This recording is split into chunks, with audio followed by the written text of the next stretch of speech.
미국의 한 사업가가 10년 동안 운영해오던 조경 사업에서 완전히 실패했습니다. 몸도 병이 들었어요. 아무 희망도 없이 병실에 누워있는데 병실 복도에서 찬송 소리가 들려오는 겁니다. 천국에 관한 노래였어요. 누가 저렇게 기쁘게 노래를 부르고 있는가 궁금해서 나가보니 한쪽 팔이 없는 청소부였다고 합니다. 그가 청소부에게 이렇게 묻습니다. 아니, 이렇게 몸도 성하지 않고 청소하는 일도 참 고될 텐데 뭐가 좋아서 그렇게 행복한 노래를 부르고 있습니까? 청소부가 이렇게 대답했다고 합니다. 지금은 많은 것이 어렵지만 내 마음속에는 여전히 천국의 소망이 있습니다. 제가 합신에서 공부할 때였습니다. 교수님께서 수업을 하시던 중에 천국에 관한 찬양 중에 가장 그 성경적인 의미를 잘 담아내고 있다라고 소개해 주셨던 찬양이 있습니다. 누가복음 17장 21절 말씀을 배경으로 하여 지어진 찬송가 438장 뭔지 아시나요? 너무 많이 불러서 아시죠? 내 영혼이 은총 입어입니다. 가사를 좀 살펴보면 이렇습니다. 내 영혼이 하나님께 은혜를 입어 무거운 죄의 짐을 벗고 보니 슬픔 많은 이 세상이 어디나 천국이었습니다. 그 멀리 있던 하늘나라가 내 마음속에 이루어지니 날로 나에게 더 가까워집니다. 이 세상 어디든 주 예수를 모신 그곳이 바로 하늘나라 천국입니다. 죽은 다음에 가는 저 멀리 어느 곳에 있는 하나님 나라가 아니라 예수님께서 이 땅에 오심으로 시작된 하나님 나라, 이 땅에서 시작이 되었고 이 땅에 완성될 하나님 나라, 그 나라를 살아가는 신자의 고백입니다. 주 예수와 함께하니 이 세상이 천국이요, 내 마음속에 이루어진 천국이요, 어디든 천국입니다. 하나님 나라가 이 땅 가운데 임했다라는 것을 이 세상에 보여주는 대표적인 두 가지의 기관이 있습니다. 먼저는 가정이고 두 번째는 교회입니다. 그래서 우리 성도들이 이 세상을 바라보면서 가장 안타까워해야 하는 일이 있다면 교회가 세상적이 되어가는 것이고, 또 한 가지는 가정이 제 기능을 하지 못하는 것이라고 생각합니다. 왜냐하면 이 두 기관을 통해 하나님 나라라는 그 가치와 그 아름다움과 풍요로움을 이 땅에 보여주어야 하는데 그 통로가 사라지게 되는 것이기 때문이죠. 우리 몸속에 수많은 혈관 중에 하나 두 개만 막혀도요, 몸에 이상이 옵니다. 제대로 공급되어야 할 피가 전달이 안 되기 때문이죠. 피가 공급이 되지 않게 되면 문제가 생깁니다. 그리고 이것이 시급한 생명의 문제이지요. 마치 이와 같은 것입니다. 어김없이 추석 명절이 우리에게 찾아왔습니다. 작년에 코로나와 함께했던 추석을 보내면서 내년 추석쯤에는 좀 괜찮아지지 않을까라고 생각했던 것이 참으로 무색하게 훨씬 더 심각한 상황 가운데 우리가 추석을 맞이하고 있습니다. 그래도 코로나와 함께하는 것이 조금은 익숙해졌을까요? 이번에는 가족들끼리 모일 수 있는 기회가 더 많아졌고 사람들의 인식에도 작년과 같은 그런 좀 불안함은 조금은 없어 보입니다. 물론 우리가 긴장을 놓지 말아야 하겠지만 조심하고 방역을 잘 지켜가면서 가족들과 함께 만나는 시간들을 또 기대해 보는 것 같습니다. 그래서 이 시간에는 이 땅에 이 찬란하고 아름다운 하나님 나라, 이 나라를 보여주어야 할 의문과 의무와 특권을 가지고 있는 이 가정에 관한 이야기를 잠시 나누어 보려고 합니다. 오늘 본문 시편 103편 17절 18절 말씀인데요, 한번 여러분들이 한번 읽어주시겠습니까? 본문 17절 18절입니다. 시편 103편 17절 18절 말씀입니다. 시작.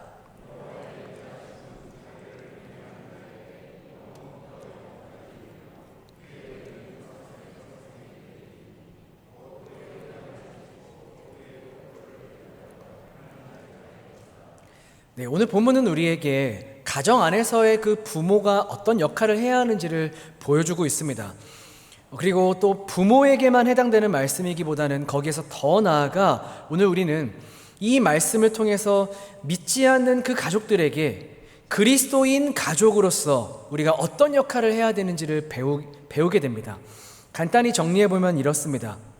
먼저는 우리는 우리의 스스로의 마음을 살피고 늘 준비해야 합니다. 여호와의 인자하심은 자기를 경외하는 자에게 영원부터 영원까지 이르며 라고 말씀하십니다. 나는 지금 여호와를 경외하는 사람으로 살아가고 있는가? 나는 지금 내 모든 인생이 하나님 앞에 있다라는 것을 알아서 사랑과 그 존경의 마음을 가지고 그분을 두려워하고 있는가? 우리 스스로를 늘 돌아보아야 할 것입니다. 여호와를 경외하는 사람은 어떤 사람인가요? 18절 말씀을 보니까 곧 그의 언약을 지키고 라고 말씀합니다. 그래서 두 번째, 언약의 의무를 성실하게 지켜가고 있는가? 이것이죠. 하나님께서 우리와 시작하신 그 약속, 이 언약을 하나님이 지켜가실 것입니다. 맺으신 분도 하나님이시고 지켜가셔서 완성시키실 분도 하나님이십니다. 그러나 그렇다고 해서 우리의 역할이 아예 없는 것은 아니지요. 감히 우리가 상대할 수 없는 그 분이 우리를 상대하시기 위해서 우리에게 내려오셔서 우리와 함께 이 언약을 맺으시고 신실하게 지켜가시니 그에 걸맞는 신실한 인생으로 살아가는 그 삶을 살아가는 것이 우리의 특권이자 우리의 영광입니다. 언약의 의무를 성실하게 지켜가는 것이 우리의 명예가 된다는 것이죠. 그래서 마지막 세 번째 18절 하반부에는 이렇게 이야기합니다. 그의 법도를 기억하여 행하라.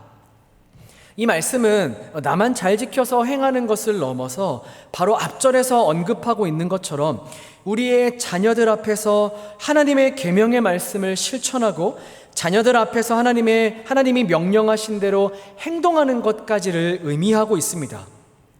우리의 자녀들 또한 우리의 가족들에게 이 복음을 가르치고 복음으로 양육하고 복음으로 훈계하는 일도 여기에는 포함이 되어 있는 것이죠. 그때 어떤 일이 일어난다라고 성경이 말하고 있을까요? 어떤 약속이 우리에게 주어지고 있죠? 여호와의 인자하심이 우리에게 충만하게 부어지고 이 하나님의 의가 우리의 자손의 자손에게까지 흘러 전해질 것이다 라고 말씀하시고 약속하고 계십니다. 복이 흘러가는 것이죠. 하나님을 경외하는 한 사람을 통해 그가 온 삶으로 전하는 이 복음을 통해 우리의 온 가족이 그리고 또한 우리의 자녀들이 이 복을 알고 복을 받고 복을 누리는 삶을 살아가게 된다고 확실하고 분명한 약속의 말씀을 우리에게 던지시고 계시는 겁니다. 정리하면 이렇습니다. 천국이 임하는 가정, 천국을 보여주는 가정이 되기 위해서 우리가 뭘 해야 한다라고 말씀하시죠? 여호와를 경외하기 때문에 언약의 모든 의무를 성실하게 시행하고 그 약속을 이행하는 모습을 보여주어 또한 이것을 삶으로 또는 말로써 이것을 가르칠 때 하나님의 복과 그분의 거룩하심과 그분의 의가 나를 통하여 나와 온 가족에게 흘러간다라고 말씀하십니다. 그때 온 가족 안에 천국이 임하게 되는 것이죠. 바라기는 이 일이 우리의 자녀들 그리고 또한 우리의 가족들에게 일어나게 되기를 간절히 소망합니다. 속히 이루어졌으면 좋겠습니다. 아멘이시죠? 네, 아멘 맞으시죠?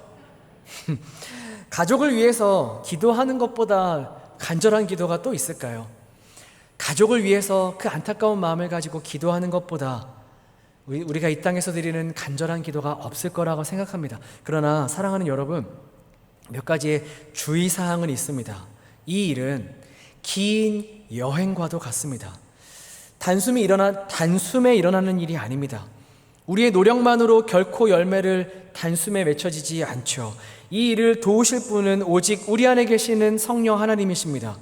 성령님은 한 영혼을 회심시키는 것을 기뻐하십니다. 우리는 오직 여기에서만 우리의 가족들의 구원의 소망을 발견합니다. 내가 원하는 것보다 하나님이 더욱 원하신다라는 것에 소망이 있는 것이죠. 또한 이 일은 전적으로 하나님께서 은혜를 베푸셔야만 하는 일입니다. 그러나 하나님께서 그 하나님은 은혜를 베푸시는 그 하나님께서 베푸시는 은혜의 두 번째 원인이 되는 우리의 애씀과 우리의 눈물과 우리의 기도를 통해서 일하시는 것을 기뻐하시는 분이십니다. 진실로 그 여호와를 경외하는 자가 전하는 그 복음을 통해서 하나님이 결실을 맺도록 도우시고 그렇게 일하시기를 기뻐하시는 것이죠. 우리에게 지혜를 공급하십니다. 우리에게 인내를 공급하십니다. 그래서 하나님과 함께 이 일들을 이루어 가시는 것입니다.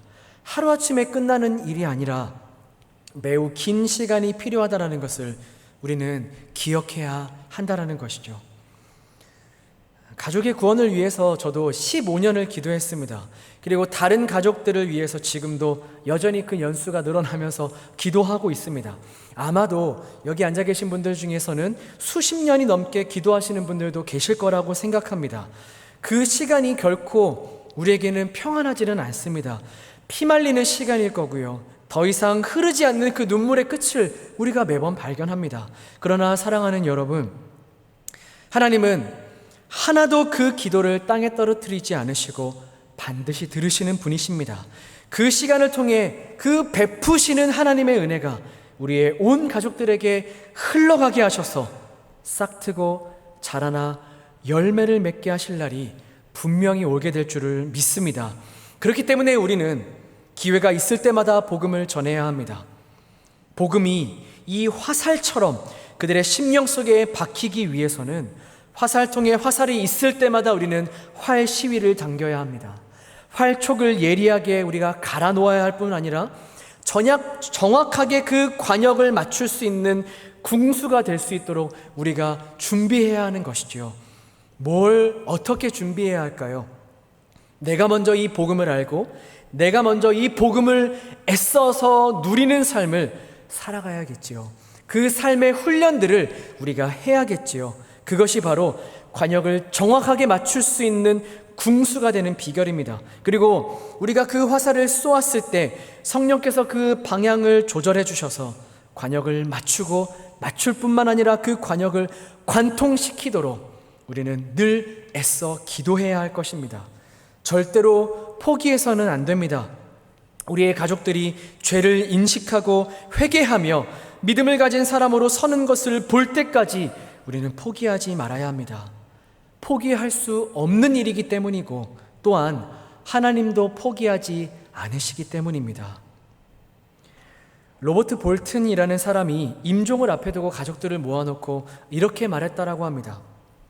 너희 중에 한 사람도 회개하지 않은 상태로 그리스도의 법정에서 이 아비를 만나지 않을 거라 확신한다 라고 말할 수 있는 이 아버지는 참으로 복된 사람이다.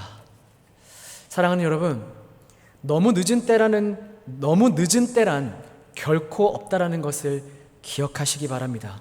나는 평생 정말 오랜 시간 동안 가족을 복음으로 인도하는데 실패했습니다 라고 말씀하시는 분들도 계실 거라 생각합니다. 그러나 여전히 오늘이라는 시간이 우리에게 주어져 있다면 그것이 기회의 날이라는 것을 우리는 기억해야 합니다. 그런 의미에서 이번 추석이 우리에게는 또 한 번의 기회가 되었으면 좋겠습니다.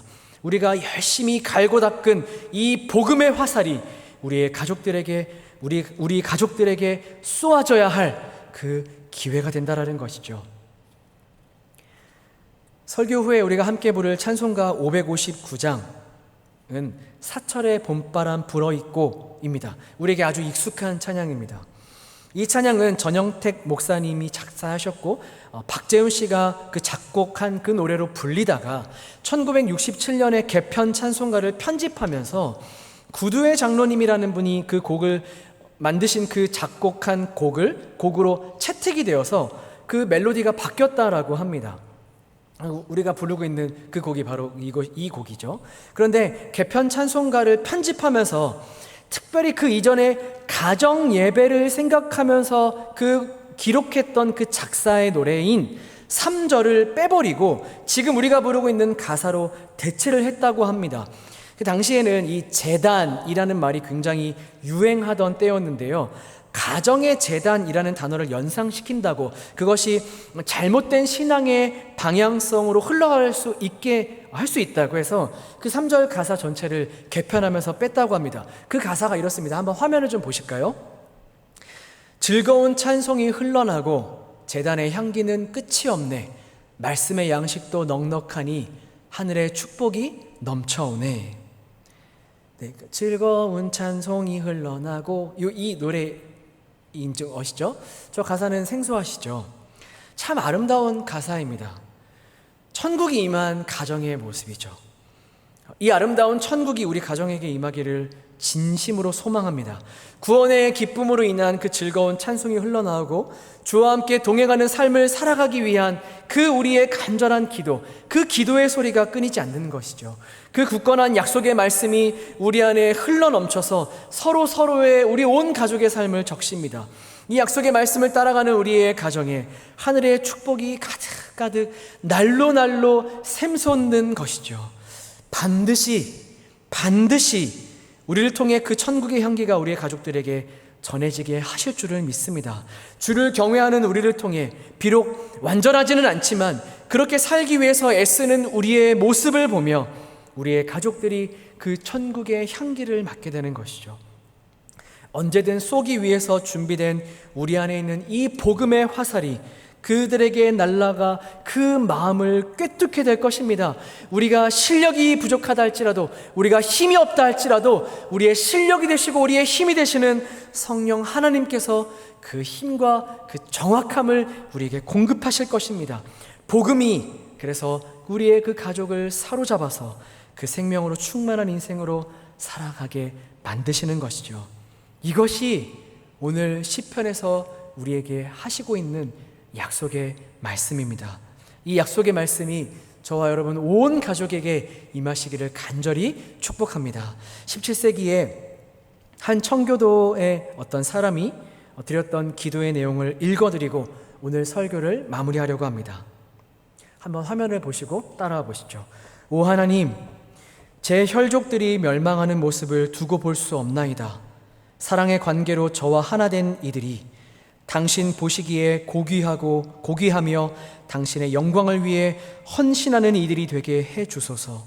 가족을 위한 제 헌신과 자녀들에 대한 교육과 훈련과 모범을 성결하게 하시고 형통하게 하셔서 가정이 천국의 산실이 되게 되고 교회는 당신이 삼으신 의의 나무들로 풍성한 주의 정원이 되게 하소서.